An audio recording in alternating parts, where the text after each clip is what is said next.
430 années d'esclavage et le peuple se retrouve libéré, il sort de l'Égypte. Mais l'histoire pour le peuple n'est pas finie.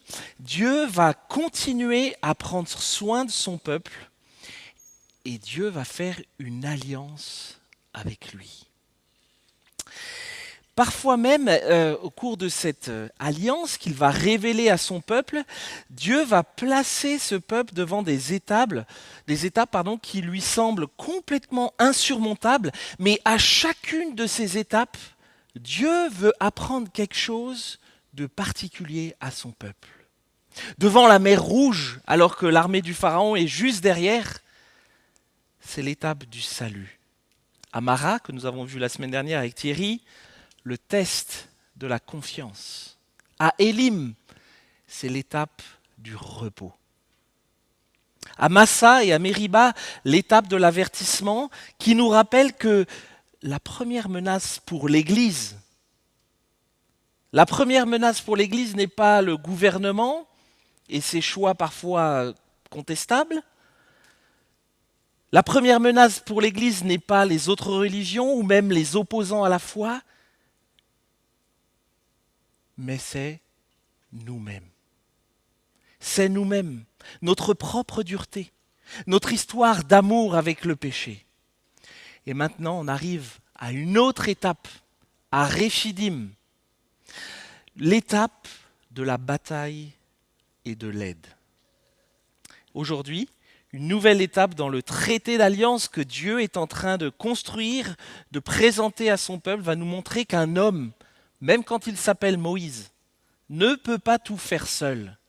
Moïse a aussi besoin d'aide pour conduire le peuple d'Israël. Et on va lire ensemble Exode 17, on va lire les versets 8 à 13 pour commencer. On va se lever pour la lecture de la parole de Dieu.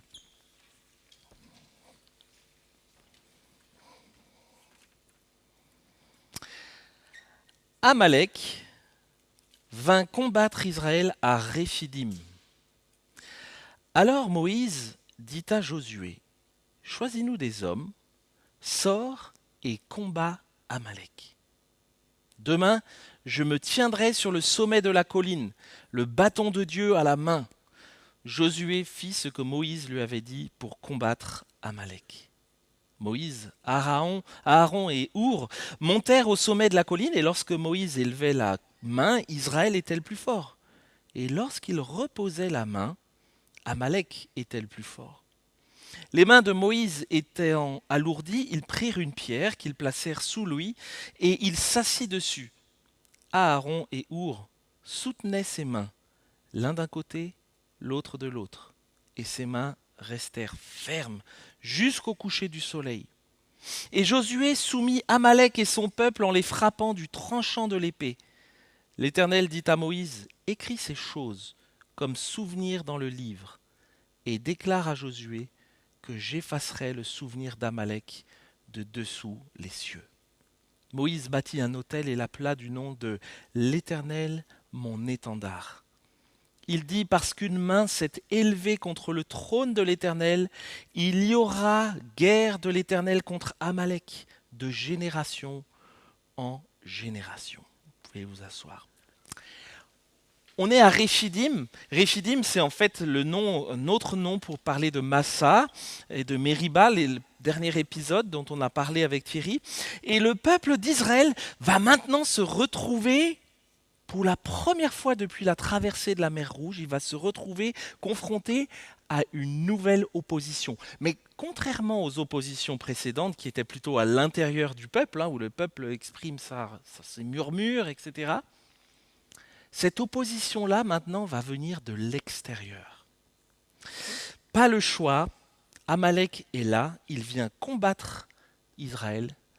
Pas le choix, le peuple d'Israël doit combattre. Choisis donc nous des hommes. Sors et combat Amalek, parole de Moïse à Josué. Demain, je me tiendrai sur le sommet de la colline, le bâton de Dieu à la main. Josué fit ce que Moïse lui avait dit pour combattre Amalek. Moïse, Aaron et Our montèrent au sommet de la colline. Lorsque Moïse élevait la main, Israël était le plus fort. Et lorsqu'il baissait la main, c'est Amalek qui était le plus fort. Je ne sais pas si vous avez déjà essayé de tenir avec vos mains, élevées comme ça du matin au soir. Alors le faire 2 minutes, ça va. Mais les tenir avec un bâton en plus de bois dans la main, c'est un peu plus dur. Vous avez déjà essayé? Ceux qui regardent koh et des fois, il y a une épreuve comme ça. Mais ils n'arrivent pas du matin au soir. Moïse est en train de lutter.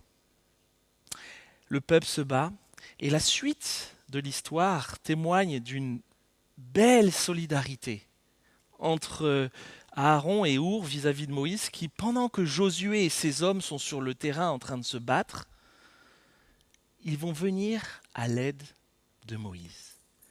Les mains de Moïse étant alourdies, ils prirent une pierre qu'ils placèrent sous lui et il s'assit dessus. Aaron et Our soutenaient ses mains, l'un d'un côté et l'autre de l'autre, et ses mains restèrent fermes jusqu'au coucher du soleil. Aaron et Our.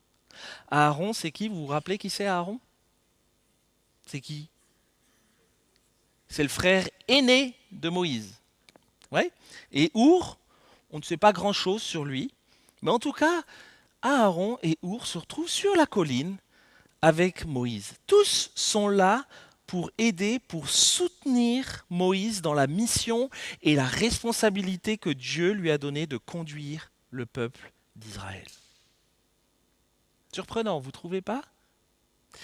Je me suis dit, mais pourquoi Moïse aurait besoin d'aide, ce super Moïse, qu'on pourrait parfois peut-être considérer un peu comme un Superman, qui a conduit le peuple au travers d'une mer mise à sec, qui a transformé tout un fleuve en sang, qui a fait tout un tas de choses de la part de Dieu. Comment se fait-il que ce Moïse n'arrive même pas à tenir un bâton, les mains comme ça, durant toute une journée quand même? Moïse n'est pas un Superman. D'ailleurs, les Superman n'existent pas, y compris dans nos églises. Votre pasteur n'est pas un Superman. Thierry n'est pas un Superman. Berthaud n'est pas un Superman. Gordon n'est absolument pas un Superman. Moïse, comme chacun de nous, a ses limites.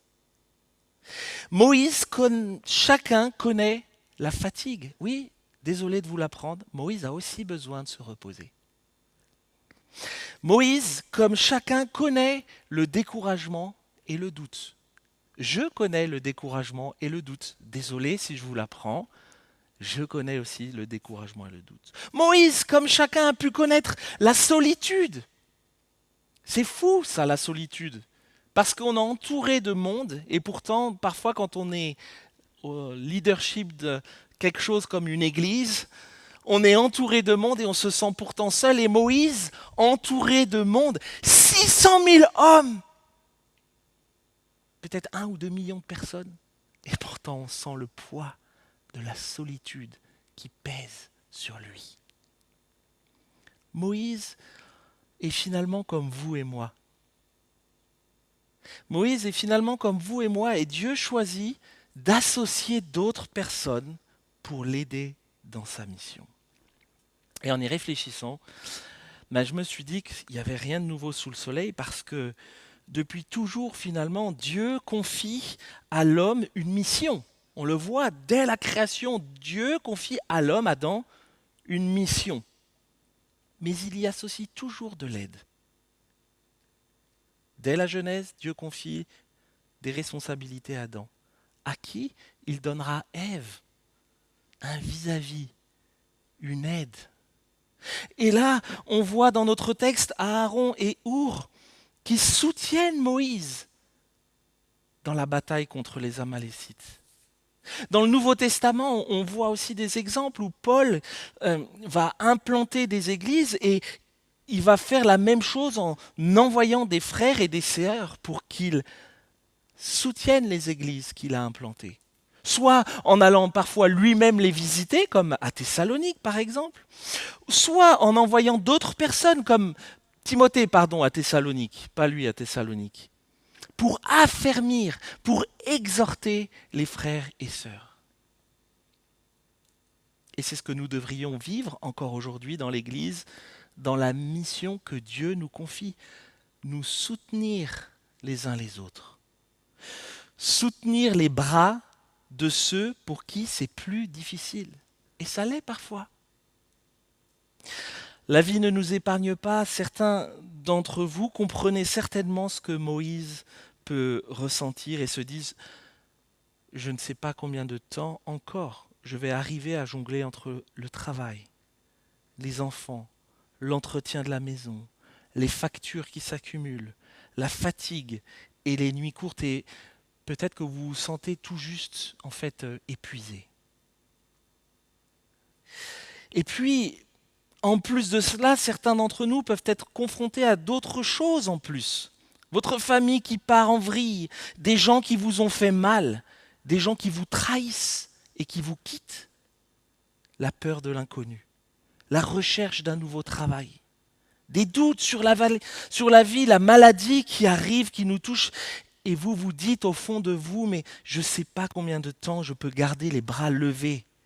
J'ai besoin d'un Aaron et d'un Our avec moi. Avec la bataille de Réphidim, on comprend que oui, c'est Dieu seul qui donne la victoire au peuple d'Israël.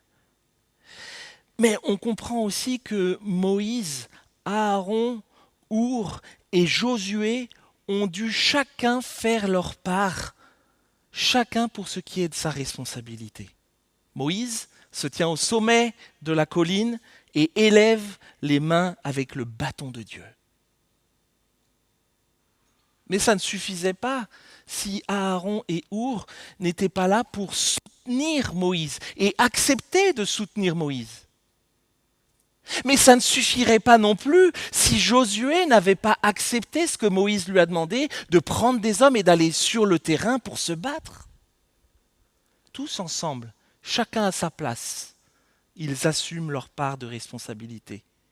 Une victoire que le Seigneur donne au peuple d'Israël, car chacun est à sa place. À quelle place te trouves-tu ce matin? Est-ce que tu es Moïse sur la colline? Est-ce que tu es un Our ou un Aaron en train de soutenir quelqu'un qui est sur la colline? Est-ce que tu es sur le terrain, le champ de bataille, en train de te battre? Et si tu penses n'être dans aucun des trois, je te pose une question. Qu'est-ce que cela traduit de ta compréhension du les uns les autres, que nous sommes appelés à vivre avec les autres, justement, dans l'église locale? Et il n'y a pas besoin d'être en super forme. Moi, je pense à des personnes qui sont malades dans l'église, qui prient. Prier, c'est être un Aaron et un Our.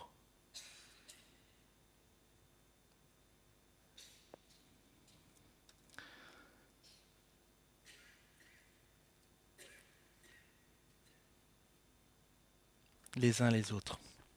Suite de l'histoire.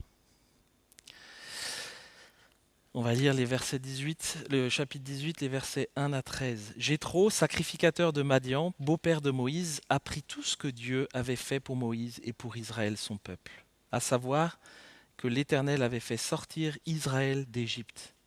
Jéthro, beau-père de Moïse, prit Séphora, femme de Moïse qu'il avait laissé partir, ainsi que ses deux fils. L'un se nommait Gershom, car il avait dit « Je suis un immigrant dans un pays étranger ». L'autre se nommait Eliezer, car il avait dit « Le Dieu de mon père est venu à mon secours et m'a délivré de l'épée du Pharaon ». Jéthro, beau-père de Moïse, avec les fils et la femme de Moïse, vint vers lui au désert où il campait, à la montagne de Dieu. Il dit à Moïse « Moi, ton beau-père Jéthro, je viens vers toi avec ta femme, accompagné de ses deux fils. » Moïse sortit au-devant de son beau-père, se prosterna et l'embrassa. Ils s'informèrent réciproquement de leur santé, puis ils entrèrent sous la tente. Moïse raconta à son beau-père tout ce que l'Éternel avait fait au Pharaon et à l'Égypte à cause d'Israël, toutes les souffrances qui lui avaient atteints en chemin et dont l'Éternel les avait délivrés. Jéthro se réjouit de tout le bien que l'Éternel avait fait à Israël et de ce qu'il l'avait délivré de la main des Égyptiens. Et Jéthro dit, béni soit l'Éternel qui vous a délivré de la main des Égyptiens et de la main du Pharaon, qui a délivré le peuple du pouvoir des Égyptiens. Je reconnais maintenant que l'Éternel est plus grand que tous les dieux, et cela alors qu'on agissait délibérément contre Israël. Jéthro, beau-père de Moïse, prit un holocauste et des sacrifices pour les offrir à Dieu. Aaron et tous les anciens d'Israël vinrent participer au repas avec le beau-père de Moïse en présence de Dieu. Dans ces versets-là, on assiste à une belle retrouvaille familiale.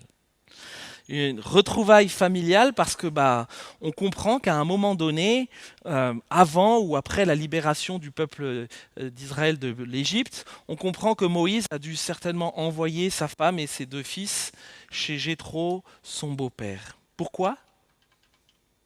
Plusieurs ont tenté des suppositions, mais je ne veux pas en parler ce matin parce que tout simplement que le texte ne nous le précise pas et que je dirais peu importe, car il y a maintenant toute la famille qui se retrouve là, au pied de la montagne de Dieu, que l'on appelle aussi le mont Sinaï.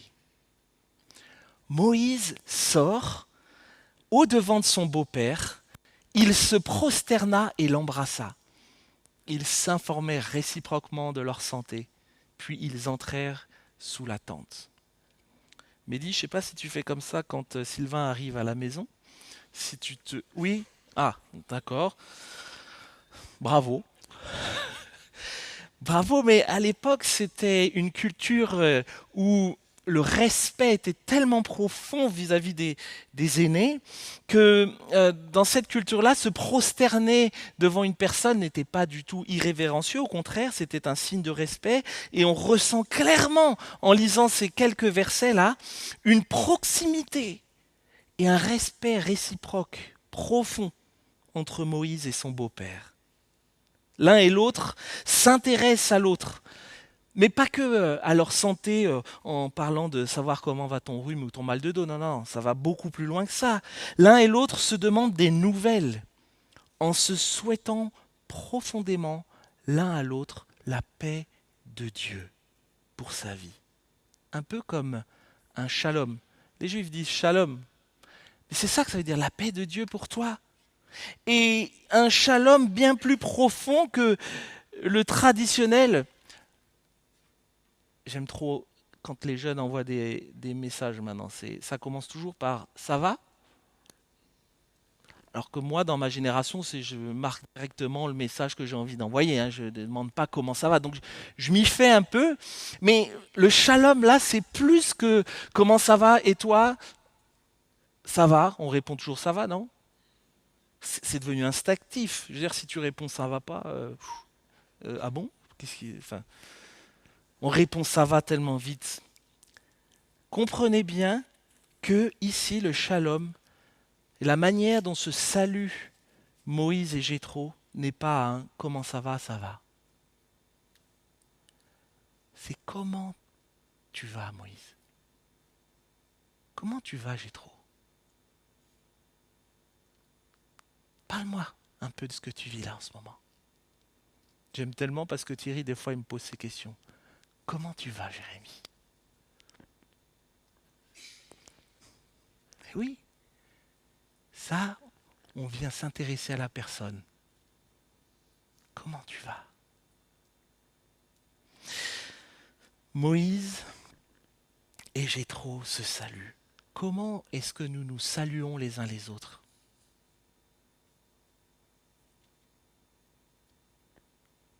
Est-ce qu'on fait vite le « Comment ça va ? Ça va et toi ?» Ou on prend le temps. Et c'est frustrant parfois le dimanche parce qu'on aimerait discuter avec des personnes, mais il y a tellement de monde qu'on ne peut pas discuter avec tout le monde. Mais prendre le temps de « Comment ça va ? Comment tu vas ?» Malheureusement, ça ne peut pas se faire à la fin d'un culte ou avant un culte. Enfin, si vous venez suffisamment tôt pour partager un café, à la rigueur, on peut le faire. Mais ça demande de prendre des temps particuliers, spécifiques. Je sais qu'il y en a et c'est super, qui prennent le temps d'aller manger ensemble au resto. et de se poser cette question. Comment tu vas? Comment tu vas? Moïse et Jéthro ont beaucoup à se raconter. Ils ont beaucoup à se raconter et Moïse, ils vont rentrer sous la tente et Moïse va raconter tout ce que Dieu a fait pour le peuple avec un verbe qui pourrait résumer tout ce que Dieu a fait pour le peuple. À votre avis, c'est quel verbe? Non, c'est pas un verbe, alléluia. Shalom non plus, c'est pas un verbe. Quel est le verbe qui pourrait résumer les 15 premiers chapitres de l'Exode? C'est pas un verbe, gloire à Dieu. C'est qui a dit, j'ai entendu? Délivrer, exactement. En un mot, un verbe qui résume ces 15 premiers chapitres, délivrer. Moïse raconte à son beau-père comment Dieu a délivré le peuple d'Israël. Vous imaginez, Jéthro qui entend, ouais, alors là, il y a le Nil qui a été changé en sang, il y a eu des sauterelles partout, il y a eu des moustiques, il y a eu la mort des premiers-nés. Et tu sais, Jéthro, on est arrivé devant la mer, il y avait l'armée là qui était là, en train de courir, etc. Jéthro, Dieu m'a dit de mettre ce bâton-là. La mer s'est ouverte. Tu te rends compte, Jéthro? On a tous traversé à sec. Moïse raconte la libération, la délivrance du peuple d'Israël. Et le résultat est triple. Le résultat est triple. Première conséquence, c'est la joie de Jéthro. On voit dans le texte une louange à Dieu. Jéthro qui dit « Béni soit Dieu l'Éternel qui vous a délivré de la main des Égyptiens et du Pharaon, qui a délivré le peuple du pouvoir des Égyptiens. » Première conséquence, la joie de Jéthro qui s'associe à la joie de Moïse. Deuxième chose, la conversion de Jéthro.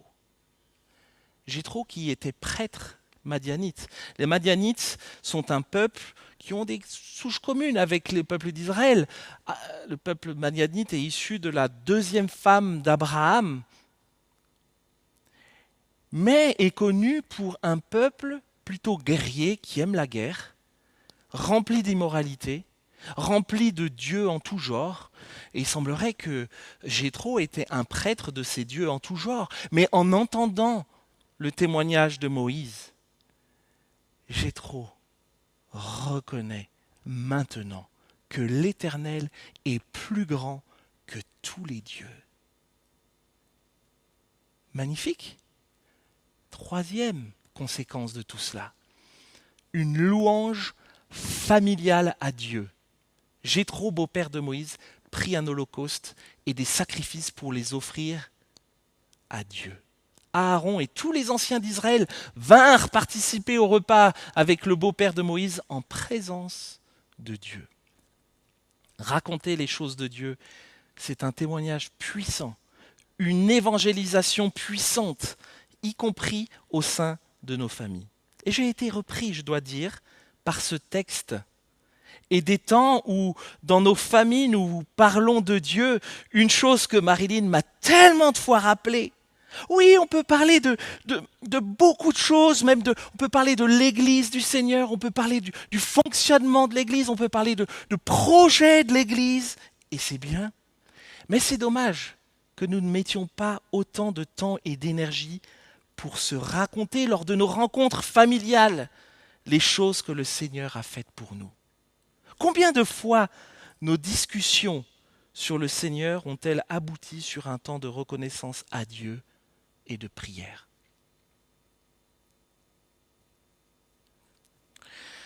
Un encouragement à cultiver dans nos familles et en Église notre reconnaissance à Dieu pour ce qu'il a fait et fait encore dans nos vies. Et quand on fait la liste des sujets de reconnaissance dans nos vies, rien que cette semaine, je pourrais vous faire une grosse page.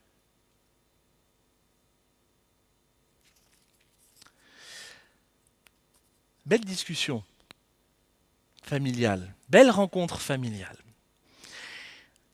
Mais Jéthro est encore là et ce n'est pas fini. Lecture dans Exode 18, les versets 14 à 27. Le beau-père de Moïse vit tout ce qu'il faisait pour le peuple. Et il dit, que fais-tu là pour ce peuple? Pourquoi sièges-tu seul et tout le peuple se présente-t-il devant toi depuis le matin jusqu'au soir? Moïse répondit à son beau-père, c'est que le peuple vient à moi pour consulter Dieu. Oui, parce que Moïse, contrairement à nous, ça n'existe plus, était quand même le médiateur entre Dieu et le peuple. Et quand ils ont quelque chose à faire, on vient devant Moïse, et Moïse sert d'arbitre entre les deux parties et fait connaître les prescriptions de Dieu et ses lois. Le beau-père de Moïse lui dit, ce que tu fais n'est pas bien. Ce que tu fais n'est pas bien. Tu t'épuiseras toi-même ainsi que ce peuple qui est avec toi, car la tâche est trop lourde pour toi. Tu ne pourras pas l'exécuter toi seul. Maintenant, écoute ma voix. Je vais te donner un conseil, et que Dieu soit avec toi. Représente le peuple auprès de Dieu, et porte toi-même les affaires devant Dieu. Explique-leur les prescriptions et les lois, et fais-leur connaître le chemin qu'ils doivent suivre et l'œuvre qu'ils doivent faire. Discerne parmi tout le peuple des hommes de valeur, craignant Dieu, des hommes attachés à la vérité qui haïssent le gain malhonnête. Établis-les sur eux comme chefs de 1000, chefs de 100, chefs de 50 et chefs de 10. Qu'ils jugent le peuple en tout temps, qu'ils portent devant toi toute affaire importante et qu'ils jugent eux-mêmes les affaires secondaires. Allège ta charge et qu'ils la portent avec toi. Si tu fais cela et que Dieu te donne des ordres, tu pourras tenir bon et tout ce peuple parviendra en paix à destination. Moïse écouta la voix de son beau-père et fit tout ce qu'il avait dit. Moïse choisit des hommes de valeur parmi tout Israël et les établit à la tête du peuple, chef de 1000, chef de 100, chef de 50 et chef de 10. Ils jugeaient le peuple en tout temps. Ils portaient devant Moïse les affaires difficiles et jugeaient eux-mêmes toutes les affaires secondaires. Moïse laissa partir son beau-père qui s'en alla dans son pays et on n'entend plus jamais parler par la suite de Jéthro.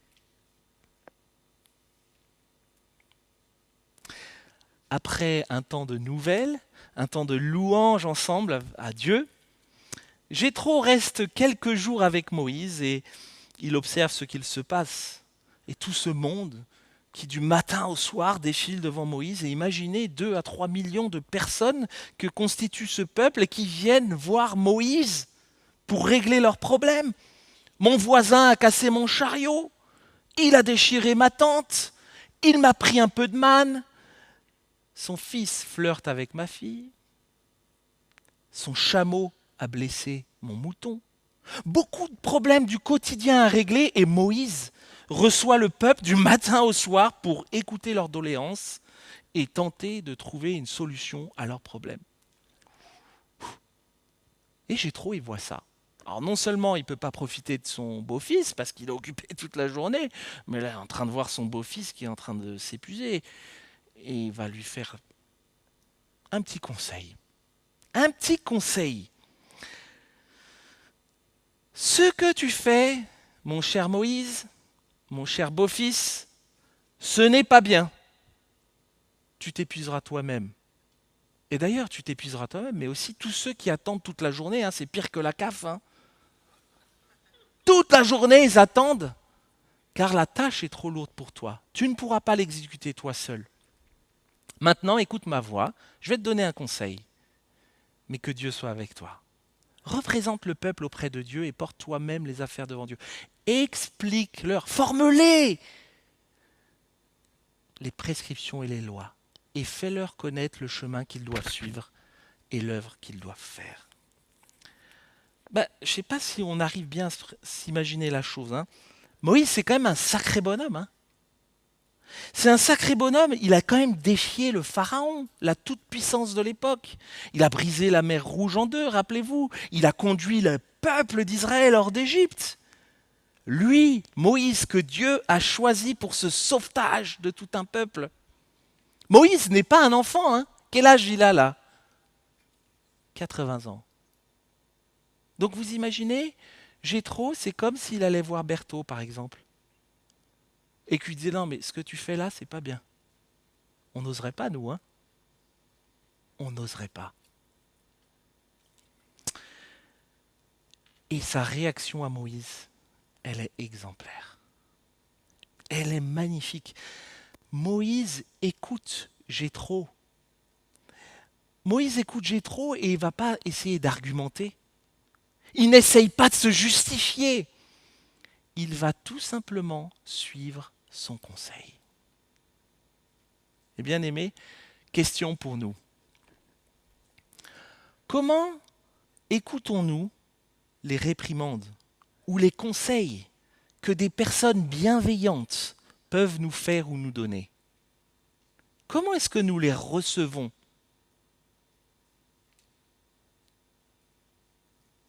Franchement. Est-ce qu'on est comme Moïse à écouter et à agir? Ou est-ce qu'on commence à se justifier? Ouais, mais tu sais, je fais ça parce que nanana, ou nanana. Toujours des bonnes raisons, hein. Moïse écoute. Pas toujours simple, n'est-ce pas, de reconnaître que nous pouvons avoir tort. Le problème n'était pas dans ce que Moïse faisait, il le faisait très bien. Mais le problème c'était, et Moïse, est-ce que c'est vraiment à toi de faire ça? Moïse aurait pu aller voir sa femme, Séphora, donc la fille de Jéthro, et lui dire, punaise, ton père, qu'est-ce qui me saoule alors? Mais tu dois lui parler là, il me rend fou. Il me dit toujours ce que je dois faire avec un tel, ou... Mais il s'est pas vu lui, franchement. Mais qu'il s'occupe d'abord de ses enfants. Toute similitude avec ce qui pourrait se passer dans les familles. Mais bien sûr que c'est ce qui se passe, on l'a tous fait. On l'a tous fait ça, n'est-ce pas? Moïse, non. Moïse ne fait pas ça. Il écoute et il reçoit le conseil de Jéthro. Moïse était le médiateur entre Dieu et le peuple d'Israël. Il était ce médiateur-là, et bien que le seul médiateur entre Dieu et nous maintenant soit Jésus-Christ, on peut quand même retirer plusieurs applications pour nous tous ce matin, que nous soyons responsables de ministère ou membres de l'Église qui veut s'engager. La première, c'est qu'il faut beaucoup de sagesse pour arriver à distinguer entre j'ai besoin de soutien, j'ai besoin d'un Aaron et d'un Our pour continuer ce que Dieu me confie, et je fais un tas de choses que je ne devrais pas faire. C'est très difficile de faire la distinction entre j'ai besoin d'aide pour continuer ce que Dieu m'appelle à faire, ou alors je devrais arrêter de faire ça et le confier à d'autres personnes. Ce n'est pas que Moïse ne pourrait pas les faire. Ce n'est pas non plus parce qu'il n'était pas compétent pour les faire, mais il était seul. Et comme dit, un rayon de soleil n'est pas destiné à éclairer le monde entier. Cela ne dépendait pas d'ailleurs de Moïse. Cela dépendait d'abord de Dieu. Première chose, beaucoup de sagesse. Deuxième chose, il faut quand même, et Moïse nous le montre, une bonne dose d'humilité pour savoir quand nous devons changer certaines manières de faire. Quand est-ce que vous avez vu pour la dernière fois ou entendu pour la dernière fois un frère, ou quand est-ce que vous avez dit la dernière fois à un frère ou une sœur, c'est une très bonne idée ce que tu proposes. Faisons-le comme ça. Quand est-ce que vous avez dit peut-être, tu sais quoi, ce que tu fais là, ou la manière dont tu vois les choses, franchement, c'est beaucoup mieux que ce que j'ai fait ou ce que je pense. Alors, je pense que tu as raison, on va faire comme ça. Si cela ne vous est jamais arrivé de dire ça, c'est que soit vous pensez être Dieu à la place de Dieu, soit vous êtes aveuglé par vous-même. Aucun d'entre nous n'a toutes les meilleures idées. Aucun d'entre nous n'est si avancé qu'il n'a rien à apprendre à d'autres, y compris d'un jeune converti comme Jéthro. Jéthro, il vient de se convertir, il donne déjà des conseils à Moïse. Et c'est des bons conseils qu'il donne. Troisième chose, il faut une bonne dose de lucidité pour reconnaître, comme Moïse, tout ce que le Seigneur a fait et non pas tout ce que j'ai fait. Tellement facile de s'approprier les choses lorsqu'elles réussissent et tellement naturel chez nous d'oublier que tout dépend finalement d'abord de Dieu. Et je suis de plus en plus gêné quand on raconte « oui, j'ai fait ci, j'ai fait ça ». Non mais en fait, quand est-ce que Dieu apparaît dans l'histoire ? Ouais, j'ai fait ça, tu comprends, j'étais responsable de tel ministère, tu te rends compte, on a fait ça avec la jeunesse, on a fait ci, on a fait... Dieu dans l'histoire, il est où ? Tout dépend d'abord de Dieu. Moïse choisit des hommes. Il écoute son beau-père, il choisit des hommes de valeur parmi tout Israël et puis il les établit à la tête du peuple, chef de 1000, chef de 100, chef de 50 et chef de 10. Il connaît bien le peuple, hein, parce que pour aller choisir des hommes comme ça, parmi 600 000 hommes, il devait quand même bien connaître le peuple. Il jugeait, au pluriel, le peuple en tout temps. Il portait devant Moïse les affaires difficiles et ils jugeaient eux-mêmes toutes les affaires secondaires. Des hommes de valeur qui craignent Dieu, qui sont attachés à la vérité et qui haïssent le gain malhonnête. Des hommes que Moïse va former et équiper. Des hommes qui apprennent et qui acceptent de prendre le temps pour se former et suivre ce que Moïse a reçu de Dieu lui-même. Des hommes qui acceptent de travailler en équipe avec tout ce que cela implique. Redevabilité, échange, effort, remise en question, humilité.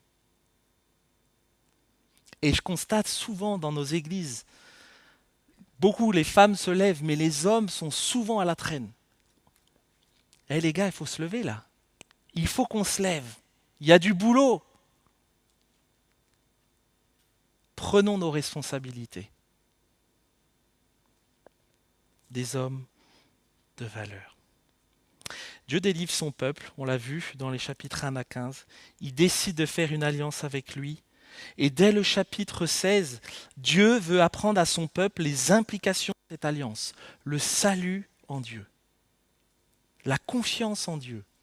Le repos en Dieu. Les avertissements de Dieu sur nos propres cœurs. Le plan de Dieu. Un peuple comme un corps à l'image d'1 Corinthiens 12. Vous connaissez ce passage dans 1 Corinthiens 12 de ce que Paul présente l'Église comme un corps avec des bras, des jambes, etc.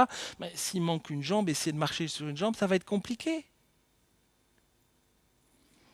Un peuple comme un corps, un peuple qui marche dans l'obéissance, une nation sainte censée être une lumière dans le monde et faire connaître Dieu. Avec Israël, Dieu s'est acquis un peuple pour qu'il le serve. Avec nous aujourd'hui, Dieu s'est acquis un peuple d'adorateurs au service de notre Dieu et de son Église. Et les exigences n'ont pas changé. Dieu ne cherche pas des hommes et des femmes parfaites, mais il cherche des hommes et des femmes qui acceptent de rentrer dans l'alliance qu'il a décidé de faire avec nous par Jésus-Christ. Oui, par Jésus-Christ, je suis sauvé et libéré de la mort à cause de mon péché. Mais par Jésus-Christ, nous devenons serviteurs de celui qui nous a acquis cette liberté. Comment cela se traduit-il dans ton quotidien, dans ta famille, dans ton travail ou dans ton implication dans l'Église, ici au Mai ? On va prier.